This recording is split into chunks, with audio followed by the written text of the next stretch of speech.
Hey guys, I'm Raghava Kk. I'm an artist from Bangalore, India.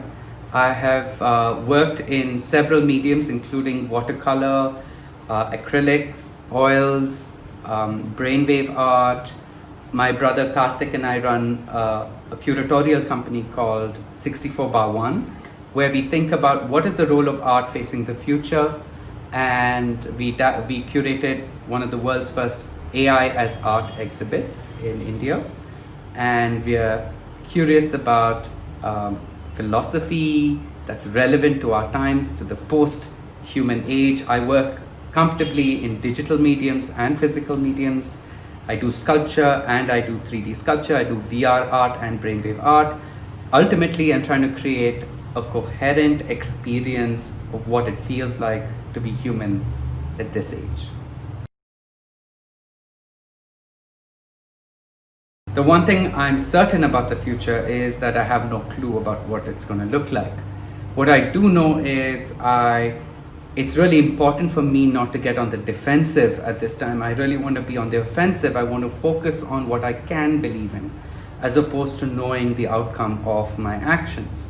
So it's really forced me to reinvent, reevaluate my priorities, where I focus my energy, and question beliefs, behaviors, and that's leading to some really interesting reinventions of my art.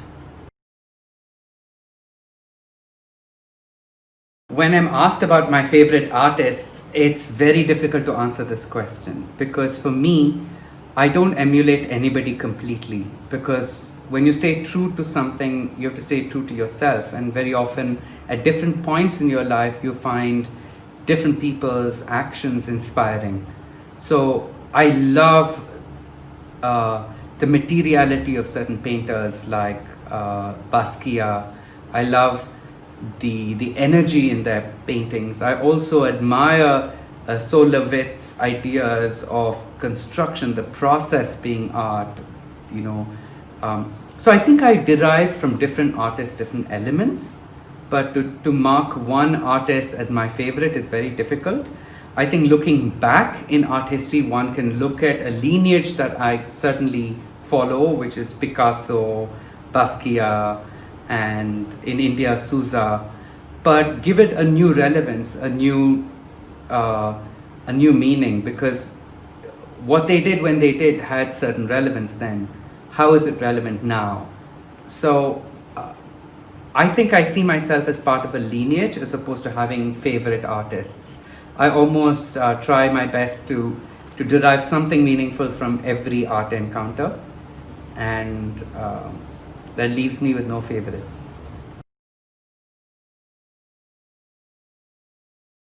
I think one of the most difficult things I've had to come to terms with is that there is almost no or very little art education. We understand art through art history, through philosophy, through the intellect, but the toughest thing to train is the eye, the actual act of seeing, the act of perception, and understanding what that means to the individual, to yourself, and how that feels. And I think that is actually missing from all our curriculum. And I feel that this is an opportunity for us when we are reinventing the whole, when we are reinventing what art means to the world. It's a great opportunity for us to really think about perceptual intelligence, about visual intelligence, ways of seeing. And I think you can see things materially and digitally, and they both have completely different experiences. And I think you will never take away the material from the act of seeing. It's like, does a photograph of a person represent the person himself? Perhaps there's an expression of that person digitally that could have capture their essence better than a photo does. So for me, it doesn't matter whether it's physical or digital. It is the experience that matters, and training the eye to experience both physical and digital are critical, because we live in both worlds. And I think art education of the future has to take into account both digital stimuli and physical, and not mistake them for the same.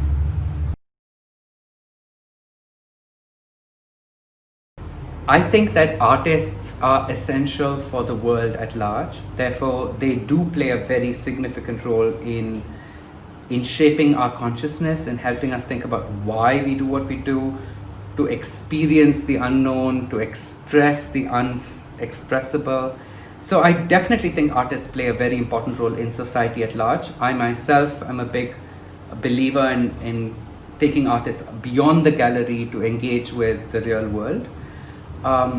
However, when you think of legacy in today's world, we have to think that every action of ours on social media leaves a legacy.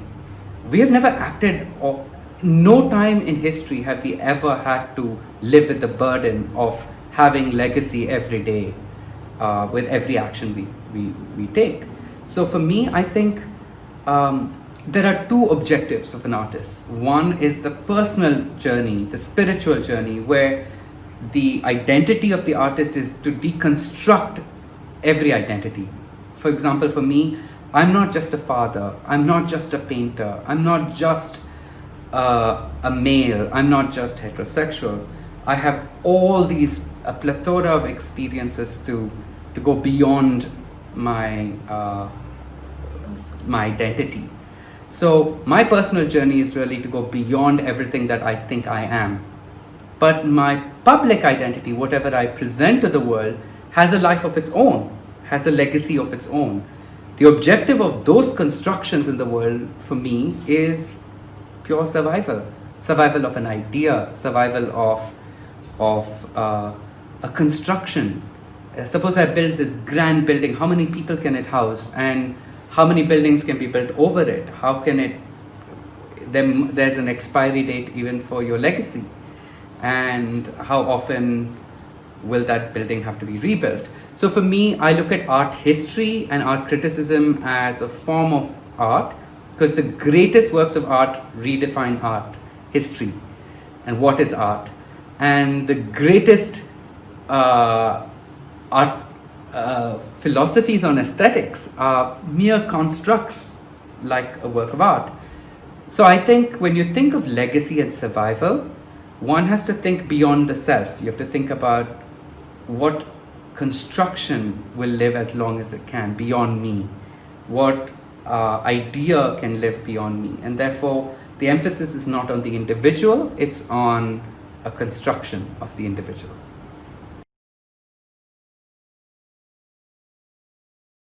Whenever I'm asked the question about who will the next artist be, I always say there's never going to be one artist that is. There are going to be more and more perspectives on art. And I think we've gone past the time when a single narrative sort of evolved to produce the art world. Today we have broken that. We are in the post-modern age, post-contemporary world where there isn't a single narrative. Having said that, if you look at the Homo sapien, he invented tools like the pencil or the pen, which allowed us to sort of articulate our math in our head, allowed us to create geometry, architecture, build homes, build cities. And finally, every one of these inventions have actually changed us. So the question is, did we invent the tool or did the tool invent us? And I think it's actually a symbiotic relationship. Every tool that man makes actually makes him, redesigns him. So I believe that we have new tools right now that shape us. And those tools are biohacking, psychedelics. I think one of the biggest debates within the art world is to really, is art a tool for social change? And that's a very complicated problem, because if you look at transcendence, change, something that moves from one state to another, it happens at the individual level, always. Experience of any change is experienced by the individual. However, we are social beings, and it turns out that when a large number of people feel something, an individual gets affected by that feeling as well. So there is a social effect on transcendence. I believe personally art is the most powerful tool to help you go beyond yourself. It allows you to explore the self, reinvent the self, design the self, articulate the expressions of the self. It's so powerful in helping you reimagine the self. Now, the minute you reimagine the self is not isolated from society. So you do impact society. However, if we forget the fact that art is an encounter with the individual, then we'll forget the fact that the first impact of social change starts with the individual and then goes beyond to create larger social good. So I certainly think art is a powerful tool for social change, but it begins with the individual experience, the individual encounter, and then goes beyond. So I'm not a big fan of creating art to change society. I'm more inclined to say art can affect the individual, who can then change society. And I believe artists need to participate in government, to imagine new utopias, to sort of expose holes in our own thinking, to experience a new reality that we have not yet experienced, etc.